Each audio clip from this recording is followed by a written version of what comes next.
Hello दोस्तों, आज हाजिर हैं एक नए वीडियो के साथ। बहुत ही इम्पोर्टेंट वीडियो है। देखिए, जैसे जैसे एग्ज़ाम पास आता है ज़रूरत होती है किसी चीज़ की, तो वो है मेहनत। आप जितना ज़्यादा मेहनत करेंगे उतना ही आप अपने लक्ष्य की ओर प्रोग्रेस होंगे। तो देखिए, यहाँ से भी एक क्वेश्चन पूछता है, रेलवे में भी पूछता है, लेखपाल का भी एग्ज़ाम आने वाला, वहाँ से हो सकता है यहाँ से क्वेश्चन अराइज हो जाए। तो इस टॉपिक को शुरू करते हैं। बस जितने भी यहाँ पे टॉपिक हैं सारे टॉपिक को हम क्लियर करते जाएंगे। आप लोग नोट्स बना लीजिएगा और वहाँ से क्वेश्चन 100% पूछे जाएंगे। आइए देखते हैं, चैप्टर का क्या नाम है? यांत्रिकी।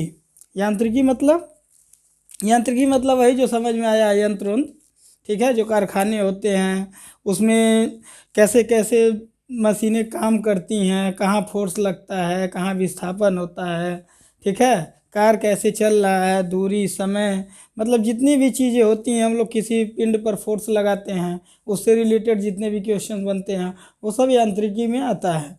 फिजिक्स चैप्टर वाइज चलिए टॉपिक वाइज पढ़ लिया जाए। द्रव्यमान, भार, चाल, वेग, त्वरण, कार्य, ऊर्जा, संवेग, गति, दूरी एवं विस्थापन, न्यूटन के 3 नियम हैं। और इस पे रिलेटेड सबसे इम्पोर्टेंट है कि इससे रिलेटेड हम आप लोगों को 20-25 क्वेश्चंस बताएंगे। एक एक क्वेश्चन में 4-5 क्वेश्चन कवर हो जाएगा। लगभग 100 क्वेश्चन यहाँ से तैयार करा देंगे और इससे बाहर कुछ नहीं आने वाला है। बस मेहनत से पढ़िए और ये वीडियो मेहनत से देखिए, ठीक है। चलिए, सबसे पहले हम लोग द्रव्यमान और भार की बात करते हैं। देखिए, द्रव्यमान और भार, यहाँ से क्वेश्चन कैसे राइज होते हैं जरा इसको भी देख लीजिए। द्रव्यमान क्या होता है और भार क्या होता है? द्रव्यमान किसी भी वस्तु की, ठीक, कोई ऑब्जेक्ट या कोई वस्तु है जो एक्चुअल क्वांटिटी वो कितना होता है, उसके अंदर जो मास होता है, ठीक है, वो क्या होता है, वो उसका द्रव्यमान कहलाता है। इंग्लिश इसका अगर लिख लिया जाए तो इसका मास होता है और इसको क्या बोलते हैं? वेट बोलते हैं, ठीक। और भार क्या होता है? पृथ्वी किसी वस्तु को, ठीक है, पृथ्वी किसी वस्तु को जिस फोर्स से अपनी तरफ अट्रैक्ट करती है, यही अंतर होता है। देखिए, द्रव्यमान उसका एक्चुअल क्वांटिटी जो होती है किसी वस्तु की, वो होता है द्रव्यमान। और भार क्या होता है? उस वस्तु को पृथ्वी अपनी तरफ जिस फोर्स से आकर्षित करती है, ठीक है, उसको बोलते हैं भार। दोनों में देखिए क्या और क्या डिफरेंस होता है। द्रव्यमान अदिश राशि है, द्रव्यमान कैसी राशि है? अदिश। और भार कैसी है? सदिश। सदिश क्यों हो गया? अदिश और सदिश क्या होता है जानते ही होंगे। सदिश में परिमाण के साथ साथ दिशा भी होता है और अदिश में बस परिमाण होता है। देखिए, सदिश क्यों होता है? क्योंकि पृथ्वी अपनी तरफ आकर्षित करती, तो इसका डायरेक्शन तो फिक्स हो गया ना, इसीलिए सदिश हो जाता है। भार क्या है? सदिश है, द्रव्यमान अदिश है। तो ये एक डिफरेंस हो गया। एक और देख लीजिए, यूनिट। अगर द्रव्यमान की बात करते हैं तो ग्राम हो जाएगा यूनिट, ग्राम। या फिर देखिए, एसआई यूनिट की अगर बात किया जाए, एसआई यूनिट इसका ग्राम होता है या फिर और किलोग्राम भी होता है, ठीक है। इसका एसआई यूनिट, भार का अगर एसआई यूनिट की बात किया जाए तो न्यूटन होता है, न्यूटन। देखिए, ऐसे छोटे छोटे टॉपिक से क्वेश्चन उठाता है रेलवे, ठीक है। कहाँ से पूछ देगा? द्रव्यमान क्या है? अदिश है कि सदिश है? तो अदिश होता है। भार क्या है? सदिश होता है। एक और क्वेश्चन पूछता है बार बार कि अगर कोई वस्तु यहाँ पे जो है 10 किलोग्राम का है, ठीक है, उसका द्रव्यमान, अगर वहाँ पे क्या लिखा है, उसका द्रव्यमान 10 किलोग्राम है, तो अगर उसको चंद्रमा पे ले जाएंगे, तो द्रव्यमान कितना होगा? तो ध्यान दीजिएगा, यहाँ 10 किलोग्राम है अगर द्रव्यमान, तो चंद्रमा पे भी 10 किलोग्राम ही रहेगा, क्योंकि वो एक्चुअल क्वांटिटी है उसका। लेकिन अगर बोलेगा कि पृथ्वी पर भार 10 किलोग्राम है और चंद्रमा पे कितना हो जाएगा, तो वो चेंज हो जाता है, 1/6 हो जाता है। वहाँ पे जो भी भार होगा चंद्रमा पे 1/6 हो जाता है। तो यहाँ से ये बस यहाँ से यही क्वेश्चन राइज होगा, अदिश सदिश और यूनिट को लेकर। आइए, द्रव्यमान और भार क्लियर हो गया। अब देखते हैं चाल और वेग। चाल और वेग तो आप लोग जानते ही होंगे, लेकिन फिर भी देख लीजिए। चाल क्या होता है, अदिश होता है, और ये क्या होता है, सदिश होता है। ठीक, यूनिट की अगर बात किया जाए तो यूनिट क्या होता है, चाल या वेग दोनों का यूनिट होता है मीटर पर सेकेंड। ठीक, चाल और वेग, मतलब वेग की अगर बात करेगा तो उसमें डायरेक्शन मेंशन कर देगा, और चाल की बात करेगा तो बस स्पीड की बात करेगा। अब आ जाते हैं हम लोग त्वरण पे। क्या होता है, देखिए एक एक जितना भी यहाँ टॉपिक लिखे सब टॉपिक क्लियर करते चल रहे हैं। त्वरण क्या होता है, वेग परिवर्तन की दर। त्वरण क्या होता है, वेग परिवर्तन की दर को त्वरण बोलते हैं। त्वरण की अगर बात करें तो ये होता है वेग परिवर्तन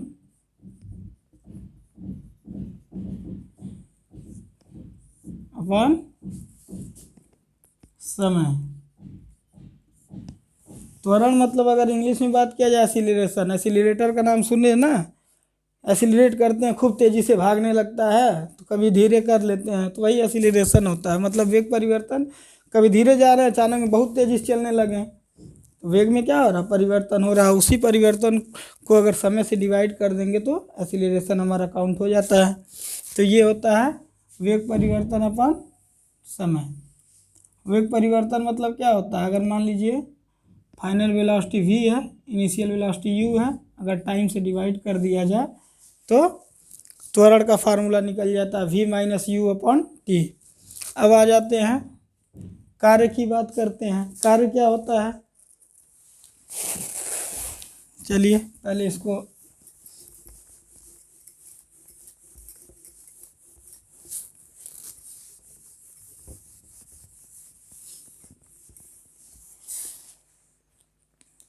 अब कार्य की बात करते हैं। देखिए यहाँ कोई ऑब्जेक्ट है, आप यहाँ आए और इसको ढकेलना शुरू किए, ये यहाँ से यहाँ तक पहुँच गया, तो यहाँ पे क्या हुआ, कुछ डिस्प्लेसमेंट हुआ ना, क्या हो गया, विस्थापन हुआ। मान लीजिए विस्थापन s है और आप फोर्स कितना लगा रहे हैं, F। अगर कार्य क्या हो जाएगा, तब कार्य का डिफिनीशन यही होता है कि बल, जितना आप बल लगा रहे हैं गुणे बल की दिशा में विस्थापन, बल की दिशा में विस्थापन। तो यहाँ से एक क्वेश्चन बनता है कि W इक्वल टू क्या होता है, F into S, F into S. ये हो जाता है कार्य। यहाँ से इसका यूनिट क्या होता है, जूल। इसका यूनिट क्या होता है, कार्य का जूल होता है। तो यहाँ से एक क्वेश्चन बनता है कि कार्य का यूनिट क्या होता है, जूल होता है। और अगर यहाँ से देखिए न्यूमेरिकल प्रॉब्लम्स अगर दे देता है, किसी वस्तु पर 10 न्यूटन का बल लगाते हैं, क्या लगाते हैं, 10 न्यूटन का बल लगाते हैं, और वो कितना दूर चला जाता है, 50 मीटर दूर चला जाता है। तो क्या किया गया कार्य की गणना कीजिए, तो W equal to F S से यहाँ से निकाल लीजिएगा, 10 न्यूटन गुणे 50 मीटर मतलब 500 न्यूटन मीटर। न्यूटन मीटर मतलब जूल। न्यूटन मीटर भी लिख सकते हैं और जूल भी लिख सकते हैं। यहाँ से ये भी क्वेश्चन पूछ सकता है कि एक देखिए ये फोर्स इधर लग रहा था और डिस्टेंस भी इधर हो रहा था। अगर मान लीजिए फोर्स ऐसे लगे, डिस्प्लेसमेंट इधर हो, बीच में एंगल थीटा हो, तो जो फोर्स होता है वो होता है F cos theta into S, या फिर F S cos theta, F into S cos theta. ये भी फार्मूला आप लोग लिख लीजिएगा। अगर बीच में एंगल दे दे, फोर्स दिया रहे और डिस्प्लेसमेंट दिया रहे, कितना दूर तक वो जा रहा है। देखिए कार्य किया गया कार्य तभी आप लोग निकाल पाएंगे जब उसमें क्या हो, डिस्प्लेसमेंट हो। डिस्प्लेसमेंट मतलब मान लीजिए यही दीवार है, आप लोग दिन भर इसको पूरा फोर्स लगा रहे हैं, तो दिन भर लगाइए, तो 4 दिन फोर्स लगाइए, लेकिन कार्य नहीं माना जाएगा। कब तक नहीं माना जाएगा, जब तक कि इसमें डिस्प्लेसमेंट नहीं होगा, कुछ दूर ये खिसकेगा नहीं। देखिए यहाँ पे जो है एक और एग्जांपल बता रहे हैं, जैसे मान लीजिए जो कूली होते हैं सब सर पे वो ढोते हैं, तो वो अपने सर पे क्या रखते हैं, बोझा रखते हैं और कुछ दूर तक चले जाते हैं। वहाँ पे किया गया कार्य हमेशा क्या होता है, शून्य होता है। लेकिन वो कार्य करते हैं, अलग बात है, पैसा भी दिया जाता है, लेकिन वहाँ किया गया कार्य शून्य होता है। मान लीजिए एक आप यहीं थे, ठीक, यहाँ से दौड़ते दौड़ते दौड़ते दौड़ते दौड़ते फिर यहीं पहुँच गए, ठीक है, या कोई ऑब्जेक्ट था उसको घुमाते घुमाते घुमाते जहाँ था वहीं लाके पहुँचा दिए। काम तो आप खूब किए, पूरा फील्ड भर दौड़ाए उसको ले आए फिर, लेकिन जहाँ था वहीं रख दिए। तो यहाँ पे भी किया गया कार्य क्या होगा, शून्य होगा। यहाँ पे भी किया गया कार्य क्या हो जाएगा, शून्य हो जाएगा। तो यहाँ से कार्य वाला कॉन्सेप्ट याद कर लीजिएगा। न्यूमेरिकल भी पूछता है, एफ इंटू एस होता है, यहाँ से निकाल सकते हैं। अगर एंगल दे देगा तो थीटा यहाँ से निकाल सकते हैं। तो कार्य हो गया। देखिए जितना टॉपिक से क्वेश्चन पूछता है सब यहीं से क्लियर होगा, बस ध्यान से इसको देखते रहिए। कार्य का कॉन्सेप्ट हो गया। अब आइए ऊर्जा पर आते हैं। ऊर्जा क्या होता है, ऊर्जा मतलब एनर्जी। देखिए ऊर्जा क्या होता है,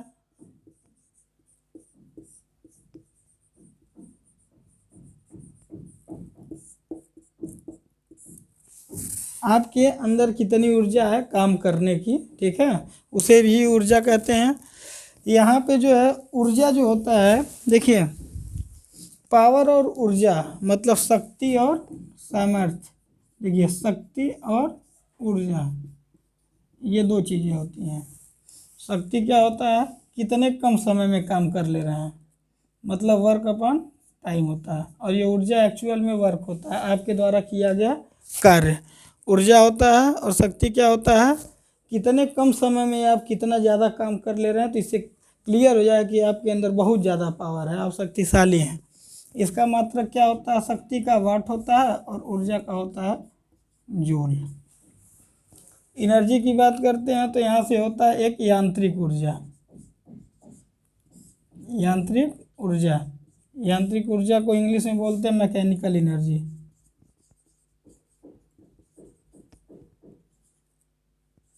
मैकेनिकल एनर्जी। देखिए यहाँ से क्वेश्चन, यहाँ से तो हर एग्जाम में क्वेश्चन पूछता है। सबसे पहला क्वेश्चन, मैकेनिकल एनर्जी क्या होता है। इसके दो पार्ट होते हैं, ध्यान दीजिएगा। पहला होता है गतिज ऊर्जा, दूसरा होता है स्थितिज ऊर्जा। स्थितिज ऊर्जा इस पूरे चैप्टर का सबसे इम्पोर्टेंट टॉपिक पढ़ा रहे हैं, इसको ध्यान से एकदम समझिए और इसको नोट करते चलिए। कभी कभी तो पूछ देता है कि मैकेनिकल एनर्जी, देखिए हिंदी में लिखेगा मैकेनिकल एनर्जी क्या होती है, तो वहाँ पे लिखा भी रहता है गतिज ऊर्जा प्लस स्थितिज ऊर्जा, गतिज ऊर्जा प्लस शक्ति, ऐसे करके 4 ऑप्शन बना देगा ऐसा। तो आप लोग ध्यान दीजिएगा, अगर गतिज ऊर्जा और स्थितिज ऊर्जा दोनों को मिला देंगे तो हमको मिलता है यांत्रिक ऊर्जा या फिर मैकेनिकल एनर्जी। अब देखिए गतिज ऊर्जा का फार्मूला अगर हम लोग देखते हैं तो ये होता है हाफ mv²। और इसकी बात करते हैं u से डिनोट करते हैं mgh, ठीक है। गतिज ऊर्जा का फार्मूला होता है हाफ mv²। अभी देखिए यहाँ से क्वेश्चन बहुत ज़्यादा पूछता है गतिज ऊर्जा से कि वेग इतना था तो दोगुना कर दिया जाता है वेग, तो काइनेटिक एनर्जी कितना हो जाएगा। हर बार यहाँ से क्वेश्चन पूछे जाते हैं, अभी इसको डिस्कस किया जाएगा, बस पहले समझते रहिए। गतिज ऊर्जा क्या होती है, कोई वस्तु अगर मोशन है तो उसमें बहुत सारा ऊर्जा होता है। फॉर एग्जांपल आप यहाँ खड़े हो जाइए, कोई इंसान दौड़ते हुए आए और आप उससे टकरा जाइए, देखिए क्या होता है, पता चल जाएगा कि गतिज ऊर्जा में कितनी ऊर्जा होती है। आप क्या हो जाएगा, वहाँ फेंका जाएंगे, दूर चले जाएंगे। अगर हाथ ऐसे लगा दिया तो उधर झटका जाएंगे। तो कहने का मतलब ये है, किसी वस्तु में अगर मोशन के कारण, ठीक, एनर्जी ड्यू टू मोशन मतलब ऐसी ऊर्जा जो गति के कारण हो वो गतिज ऊर्जा होती है। और स्थितिज ऊर्जा क्या होती है, देखिए काइनेटिक एनर्जी होता है, लिख लीजिए काइनेटिक, और ये होता है पोटेंशियल एनर्जी, ये होता है पोटेंशियल एनर्जी। स्थितिज ऊर्जा क्या होता है, ये ड्यू टू पोजीशन होता है, ड्यू टू पोजीशन। और ये क्या होता है, due to motion, due to गति के कारण गतिज ऊर्जा और स्थिति के कारण स्थितिज ऊर्जा। स्थितिज ऊर्जा का कुछ एग्जांपल देख लिया जाए।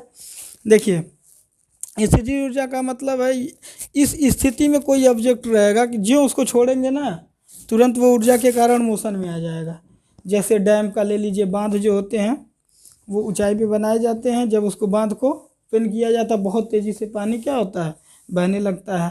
तो उसमें जो उस स्थिति में जो पानी रुका रहता है अचानक में बहने लगता है, उसमें कौन सी ऊर्जा होती है, स्थितिज ऊर्जा। तो ये एग्जाम्पल है, याद कर लीजिएगा। डैम्स जो होते हैं वो पोटेंशियल एनर्जी के एग्जाम्पल है। और गतिज ऊर्जा का तो जो भी गति वाला अगर दे देगा क्वेश्चन तो मार दीजिएगा गतिज ऊर्जा।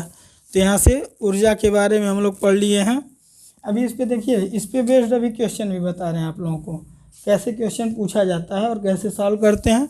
बस अभी इतना जानिए कि मैकेनिकल एनर्जी या यांत्रिकी ऊर्जा दो तरह की होती है। एक होती है गतिज ऊर्जा ½ mv² और दूसरी होती है स्थितिज ऊर्जा mgh। यहाँ तक ये कॉन्सेप्ट था, इसको एक बार देख लीजिए, स्क्रीनशॉट ले सकते हैं इसका। आइए इसके आगे देखते हैं संवेग क्या होता है।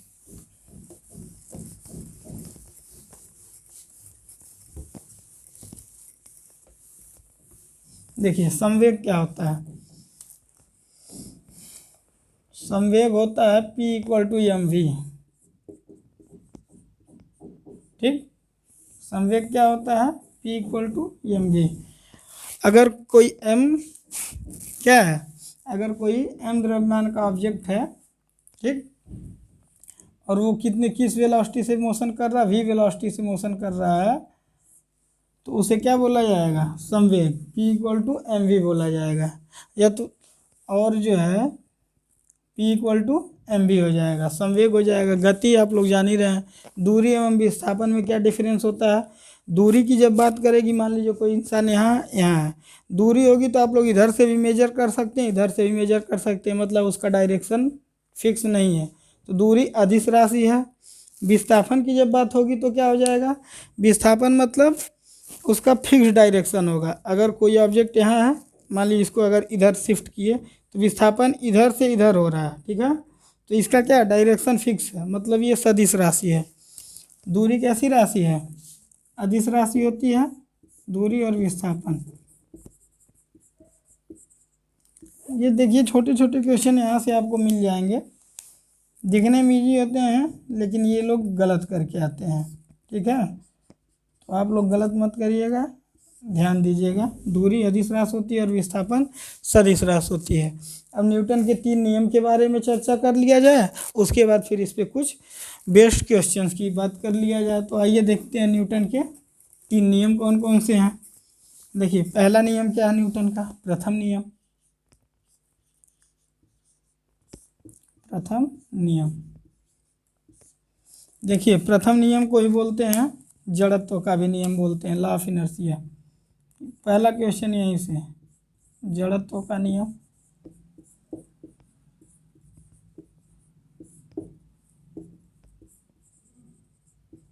Law of inertia. देखिए न्यूटन का प्रथम नियम क्या कहता है, कोई ऑब्जेक्ट अगर गतिमान अवस्था में है तो जब तक उसको कोई रोकने नहीं आएगा मतलब कोई बाह्य फोर्स नहीं लगाया जाएगा, तब तक वो गतिमान ही रहेगा। कोई भी वस्तु अगर मोशन में है तो मोशन में तब तक रहेगी जब तक उस पर कोई एक्सटर्नल फोर्स मतलब बाह्य कोई फोर्स अगर नहीं लगाएंगे तब तक वो गतिमान अवस्था में रहेगी। और कोई वस्तु अगर बैठा है तो तब तक बैठा रहेगा या तब तक रुका रहेगा जब तक उस पर कोई एक्सटर्नल फोर्स या फिर बाह्य फोर्स ना लगाया जाए।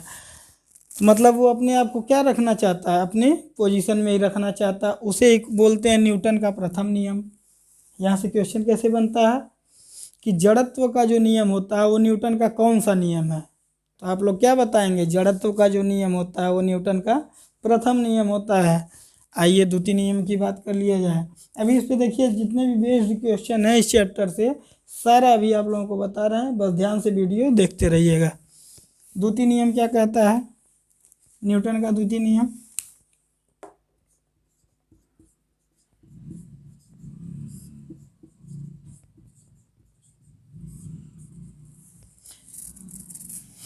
न्यूटन का द्वितीय, देखिए न्यूटन का द्वितीय नियम ये देखते हैं क्या होता है। द्वितीय नियम, न्यूटन का द्वितीय नियम ये कहता है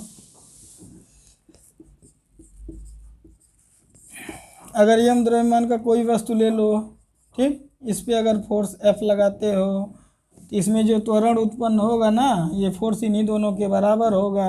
मतलब न्यूटन का द्वितीय नियम ये कहता है किसी वस्तु पर आरोपित बल F उस वस्तु का द्रव्यमान m तथा उसमें उत्पन्न त्वरण के गुणनफल के बराबर होता है, मतलब F बराबर m में होता है। क्वेश्चन कैसे पूछेगा, पूछ देगा कि F बराबर m इंटू ए न्यूटन का कौन सा नियम है, तो आप लोग बताएंगे ये न्यूटन का द्वितीय नियम है। ठीक है, आइए अब तृतीय नियम की बात करते हैं। द्वितीय नियम तो हो गया, तृतीय नियम इजी होता है। देखिए तृतीय नियम वाला सीधे स्टेटमेंट दे देता है। इस तृतीय नियम है क्या, पहले ये समझ लीजिए। अगर कोई दो वस्तु हैं, ठीक, अगर कोई दो वस्तु हैं, अगर उस पर हम लोग अगर एक वस्तु जो है दूसरे पे फोर्स कुछ लगा रहा है, तो दूसरा वस्तु भी पहले पर फोर्स लगाएगा और जो फोर्स का डायरेक्शन होगा इस फोर्स के अपोजिट होगा। जैसे ये देखिए, ये इस पे फोर्स मान लीजिए फोर्स इस पे लगा रहा है, ठीक, तो मान लीजिए कितना 5 न्यूटन का फोर्स लगाया, तो ये भी इस पे कितना इधर फोर्स लगाएगा 5 न्यूटन का। ठीक है, कहने का मतलब ये है कि कोई भी फोर्स अगर एक पिंड दूसरे पिंड पर अगर कोई बल आरोपित करता है, तो वो पिंड भी उसी फोर्स से उस पर भी बल आरोपित करेगा, अपोजिट डायरेक्शन में। ये इधर कर रहा है तो उधर करेगा। मान ली नाव की बात कर लिया जाए, जब लोग कूदते हैं, ध्यान से देखिए, नाव अगर कोई जाता है तो अगर किनारे नदी किनारे पहुंच गया नाव, ऐसे यहाँ से लोग मान लीजिए जंप करते हैं तो नाव क्या होती है, हल्का सा पीछे की तरफ जाती है। ये अपने को आगे की तरफ फोर्स लगाता है इंसान यहाँ पहुँचने के लिए ज़मीन पे, और नाव पे क्या लगता है, पीछे की तरफ फोर्स। इंसान आगे की तरफ फोर्स लगाता है, उसका पैर पीछे की तरफ लगाता है। ठीक है, तो ये हो गया न्यूटन का थर्ड नियम। न्यूटन का थर्ड नियम का यही डिफिनीशन हो गया। चलिए, न्यूटन का प्रथम नियम हो गया, जड़त्व का नियम कहते हैं। द्वितीय नियम हो गया F इक्वल टू एम में कहते हैं। यहाँ से जितना भी चीज़ें थी आप लोगों की सब क्लियर कर दिए हैं। आइए अब कुछ क्वेश्चन है जो बहुत इंपॉर्टेंट है, उसको देख लिया जाए, क्योंकि क्वेश्चन तो अब याद नहीं रहेंगे। तो जहाँ भी क्वेश्चन है यहाँ से हम समझा दे रहे हैं, बस आप लोग इसको समझ के लिख लीजिएगा। देखिए पहले क्वेश्चन की अगर हम बात करते हैं, ध्यान से सुनिएगा और क्वेश्चन को नोट करते चलिए। न्यूटन के गति का पहला नियम, देखिए अभी बताया है कि जड़ता का नियम या लॉ ऑफ इनर्शिया या जड़त्व का नियम कहते हैं। पहला क्वेश्चन तो इजी था, हो गया। देखिए दूसरा क्वेश्चन देखते हैं। एक व्यक्ति एक संवेदनशील तराजू पर खड़ा है, कोई वस्तु है तराजू पर खड़ा है। संवेदनशील मतलब जान रहे हैं, अगर हल्का फुल्का भी डिफरेंस होगा, अगर पॉइंट का भी डिफरेंस होगा तो वो मेजर कर लेगा, ऐसे को बोलते हैं संवेदनशील तराजू। यदि वह गहरी सांस अंदर लेता है, ठीक, मान लीजिए खड़ा है, ऐसे किया, तो ये देखिए क्वेश्चन क्या पूछा है, तो तराजू की रीडिंग क्या होगी, बढ़ेगी घटेगी, रीडिंग पर कोई प्रभाव नहीं पड़ेगा, वह बढ़ेगी या घटेगी या वायुमंडलीय दबाव पर निर्भर करेगा। 4 ऑप्शन है आपके पास, तो याद कर लीजिए। अगर कोई वस्तु, अगर कोई मनुष्य तराजू पर खड़ा है, तो जब भी वो क्या करेगा, सांस अगर लेगा तो तराजू की रीडिंग हमेशा बढ़ेगी। बहुत इंपॉर्टेंट क्वेश्चन है, याद कर लीजिएगा। देखिए एक क्वेश्चन यहाँ से और बनता है, 1 लीटर वायु जो होती है कितना ग्राम होता है, 1 लीटर वायु, 1 लीटर वायु जो होती है ना, देखिए 1.2, देखिए 1.225 ग्राम वजनी होती है। इसका मतलब वायु का भी वजन होता है। तो अगर कोई वस्तु, देखिए यहाँ से क्वेश्चन तोड़ मोड़ के कहीं से भी पूछे, बस इतना याद रखिएगा, कोई मनुष्य अगर जब सांस लेता है तो उसका वेट बढ़ जाता है। बस यहाँ से क्वेश्चन आपका तैयार हो जाएगा। अगला क्वेश्चन देखते हैं। वॉशिंग मशीन का कार्य सिद्धांत है, पूछता है जो वॉशिंग मशीन है ना, वो किस सिद्धांत पे कार्य करती है, तो इसको याद कर लीजिएगा। 2 तरह के फोर्स होते हैं, एक होता है सेंट्रीपिटल और एक होता है सेंट्रीफ्यूगल। सेंट्रीपिटल क्या होता है, अगर केंद्र की तरफ, ये मान लीजिए केंद्र है, तो केंद्र की तरफ जो फोर्स लगता है उसको बोलते हैं सेंट्रीपिटल, सेंट्रीपिटल फोर्स, मतलब अभिकेंद्रीय बल। अभी इस पे बेस्ट एग्जाम्पल भी बता रहे हैं। और अगर बाहर की तरफ फोर्स लग रहा है, इस फोर्स को बोलते हैं अपकेंद्रीय बल।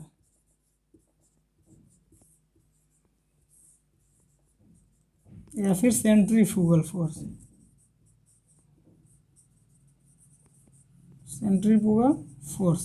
चलिए यहाँ से क्या हो गया, अगर वॉशिंग मशीन की बात करते हैं तो वो अपकेंद्रीय बल के सिद्धांत पर काम करता है। अपकेंद्रीय बल वो खूब तेज़ी से क्या होता है, देखिए वॉशिंग मशीन है, कपड़ा उसमें डाल देते हैं लोग, वो खूब तेज़ी से घूमता है। जब घूमता है ना तो कपड़ा अपने जितना तेज अपने घूमता है उतना तेज ही कपड़ा उसमें रखा हुआ घूमता है। और जब कपड़ा बहुत तेज़ी से घूमता है, जो उसमें वाटर रहता है बहुत तेज़ी से बाहर की तरफ निकलता है। मतलब अगर कोई वस्तु घूम रही है उस पर फोर्स बाहर की तरफ अगर काम करेगा, अरे जब तेज़ी से घूमेगा बाहर की तरफ फोर्स काम करेगा, तो यही बाहर की तरफ फोर्स क्या होता है, सेंट्रीफ्यूगल फोर्स होता है। ठीक है, अपकेंद्रीय बल होता है। तो इस पर क्या हो जाएगा, देखिए ऑप्शन क्या था, अपकेंद्रण, अपोहन, उत्क्रम परासरण, विसरण। तो आप लोग मारिएगा अपकेंद्रीय बल। ये तो बहुत देखिए कब कब पूछा, आईएएस में 1997 में, यूपी पीसीएस में 2004 में ये क्वेश्चन पूछा हुआ है कि वॉशिंग मशीन किस सिद्धांत पर काम करता है। तो अब समझ में आ गया है ना, जैसे जैसे घूमेगा वाटर बाहर की तरफ फेंकेगा और कपड़ा सूख जाता है। चलिए एक और इसी का एक एग्जाम्पल है, दूध से मक्खन निकालने की जो मशीन आती है, दूध से जो मक्खन निकालता है ना, वो भी इस अपकेंद्रीय बल के सिद्धांत पे ही काम करता है। दो याद करिएगा, वॉशिंग मशीन और दूध से जो क्रीम निकालने की मशीन होती है वो भी ऐसे तेज़ी से घूमता है, क्रीम बाहर हो जाता है। देखिए अगला क्वेश्चन भी यही था, प्रक्षालन मशीन या फिर वॉशिंग मशीन को क्या बोलते हैं हिंदी में, प्रक्षालन मशीन। वो किस पे काम करता है, अभी जस्ट बताए हैं, अपकेंद्रीय बल पे काम करता है। एक क्वेश्चन और है, संवेग कौन सी राशि है, संवेग कौन सी राशि होती है, संवेग अभी बताएं कि संवेग जो है सदिश राशि होती है। संवेग और वेग दोनों सदिश राशि होती है, ये याद कर लीजिएगा, सदिश राशि। यहाँ से एक भी क्वेश्चन छोड़ने नहीं देंगे, बस पूरा वीडियो ध्यान से देखिएगा। देखिए फिर पूछा है कौन सी सदिश राशि है, तो विस्थापन क्या है, सदिश राशि होती है। अगला क्वेश्चन देखिए, बल गुणनफल होता है, किसका होता है, द्रव्यमान और त्वरण का होता है, अभी बताए हैं ये भी आप लोगों को। अच्छा देखिए ऊर्जा संरक्षण का क्या आशय है, ऊर्जा संरक्षण का, तो ये एक law of conservation of energy एक होता है, वो भी समझ लीजिएगा। एनर्जी को न ही नष्ट किया जा सकता है और न ही उत्पन्न किया जा सकता है। एनर्जी को मतलब ऊर्जा को ना ही नष्ट किया जा सकता है, ना ही उत्पन्न किया जा सकता है। इसको एक अवस्था से दूसरे अवस्था में परिवर्तित किया जा सकता है। जैसे कोई वस्तु था, मान लीजिए डैम ही है, ले लेते हैं, बांध ले लेते हैं, पानी रुका रहता है। पानी अगर मान लीजिए डैम को अगर वो फाटक खोलते हैं तो बहुत तेज़ी से पानी बहता है। वहाँ पे क्या था, स्थितिज ऊर्जा थी और परिवर्तित होकर गतिज ऊर्जा में कन्वर्ट हो जाता है। उस गतिज ऊर्जा के थ्रू कहीं पे हम लोग पानी वो क्या करते हैं, बिजली का उत्पादन कर लेते हैं। वहाँ से वो गतिज ऊर्जा विद्युत ऊर्जा में कन्वर्ट हो गई। अब उस विद्युत ऊर्जा से मोटर चलाते हैं। अब मोटर वाली जो एनर्जी है वो किस में कन्वर्ट हो गई, मैकेनिकल एनर्जी, यांत्रिक ऊर्जा में। मोटर से पानी ऊपर जाता है, वो किस पे काम करता है, विद्युत को मैकेनिकल में मतलब कि ऊर्जा जो है ना वो क्या होता है, उत्पन्न नहीं किया जाता है, बस एक अवस्था से दूसरे अवस्था में परिवर्तित होती है। ये कॉन्सेप्ट आप लोग ध्यान से सुन लीजिएगा। और एक दो क्वेश्चन और हैं इसमें इम्पोर्टेंट, देख लीजिए। ये देखिए एक क्वेश्चन है, दो समान द्रव्यमान की वस्तुओं की गतिज ऊर्जाओं का अनुपात, मान लीजिए दो गतिज ऊर्जाओं का अनुपात दिया है,